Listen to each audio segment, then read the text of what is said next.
Every American produces something like 19 tons of CO2 per year. Okay? If you go to Europe, we're down to about 8 tons of CO2 per year. Okay? And if you go all the way down to India, it's currently about 2 tons per person per year.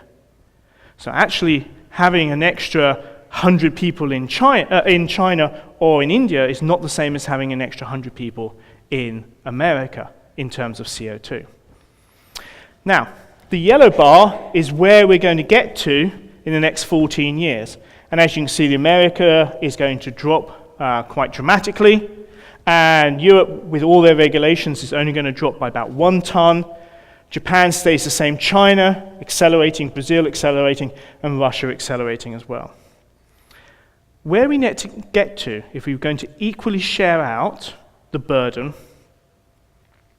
is 2 tons of carbon per year per person. So somehow, America has to shift from having 19 tons of CO2 being produced for every single one of you, down to only 2 tons. Okay? That's the challenge. There's another challenge as well, which is, of course, it's consumption that is driving this, not, of course, population.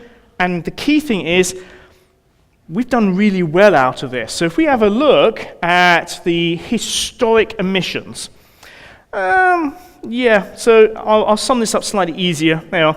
So if I take a bottle of air, and I take the CO2 out that we've added in since the actual Industrial Revolution,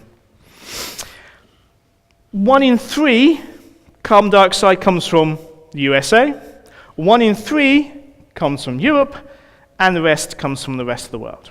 Okay? Africa, the whole continent of Africa, has only produced 2.5% of all the historic CO2 in the atmosphere.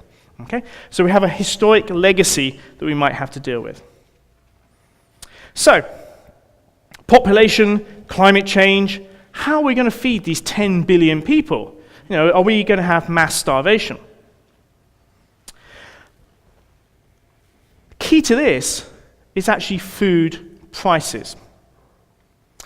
And I've plotted up, these are the food prices since 2004, and you can see that there's a slow upturn underneath, but you can see there's 2 massive peaks, one in 2008 and one in 2011.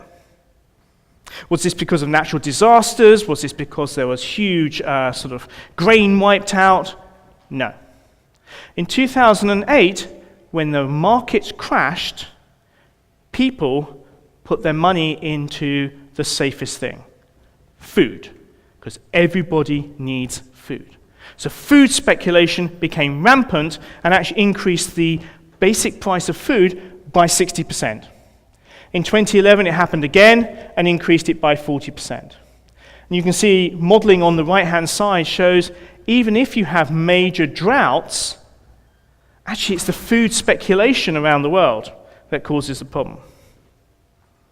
And this is where I think my greatest worry about climate change occurs. And it's about the exposure to warming. What we forget is the majority of the world is fed by small farmers. Okay? In the developing world, mainly in the tropics, they produce food for themselves and their family, and they produce enough to sell to the local markets that then get sold onto the cities. And the whole support structure, the Green Revolution of the 1960s, worked particularly in Southeast Asia and South America. It's only now starting to work in Africa. But this is a model of that temperature rise by the end of the century. And this is the number of years per kilometer that are lost in work. Because there are certain points in the year that you cannot physically work outside. Now, of course, we forget about this because when you're actually in the Midwest and you're actually harvesting grain, your tractor is beautifully air-conditioned. However, for these small farm holders, there are going to be periods of time when they physically, because it's too hot and humid, to go outside and do heavy labor. That means that food production, essential food, could be at risk. And that, for me, is one of the biggest worries about climate change. Because malnutrition and starvation is not about a lack of food. Okay? There is enough food in the world at this moment in time to feed everybody. Okay? Key thing here is about, can you actually pay for it? So one of the great, I think, most upsetting things for me is during the Ethiopian droughts in the 1980s. When they first started, there was grain in the towns, but the farmers that were starving did not have any money because they had no crops, so they could not buy food. So food and access to food is more about money than it is about how much food we have. It's how the markets work. And I've actually put down here an interesting dilemma we have at the moment is, can countries protect their own people? So India has a large population, has a very poor population, and it has a population that's starving. So what they want to do, and they've tried to enact laws, is they want to guarantee the price of food that they're going to buy from their small farm holders. Okay? Because it's no good taking food from them cheaper, because then they don't have any money to then spend to buy themselves food and other things. So they guarantee the amount of money that comes from those small farm holders. The government can then decide to sell that food at a subsidized rate to people that are too poor to buy food so they don't starve. Sounds a wonderful idea. Happened in Europe after the Second World War. It's a very sensible thing. At the moment, they cannot do it because the World Trade Organization, launched by the USA, is actually saying that this is against world trade and will prevent their companies from competing because these are internal subsidies and their companies are going to lose out. Okay? So we have some moral dilemmas here about food and food speculation and big business. So perhaps climate change, it's a problem about money. Perhaps we don't have enough money in the world to actually solve the problem. Okay? Perhaps the economists are right and we're just too poor. This is GDP growth of the world. Okay? Since the 1600s. As you can see, it's now a straight up line. Okay? Just to make you feel slightly better about being in the United States, your GDP is currently $18 trillion in 2016. There's only about 340 million of you, so I'm unsure why there are poor people in the United States, okay? Because you do actually earn, every year, a horrendous amount. And please do not think that it's just America that I'm picking on. I do this when I talk in the UK, and I show them that we basically have 1.5 trillion pounds GDP every year that we don't do anything with.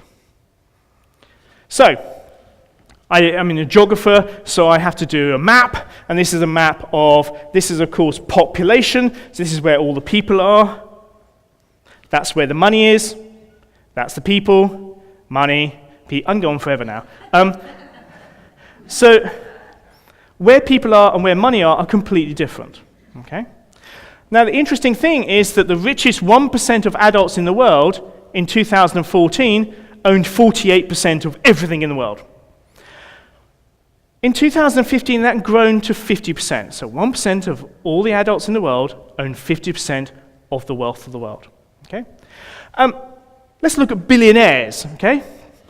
As they seem to be quite trendy at the moment, there seems to be many of them running for president, so I thought I'd talk about billionaires. This is the number of billionaires that earn or own the same amount as the bottom 3.5 billion people. Okay? So in 2010, it was 380 billionaires had about the same wealth as the bottom half of the population of the world.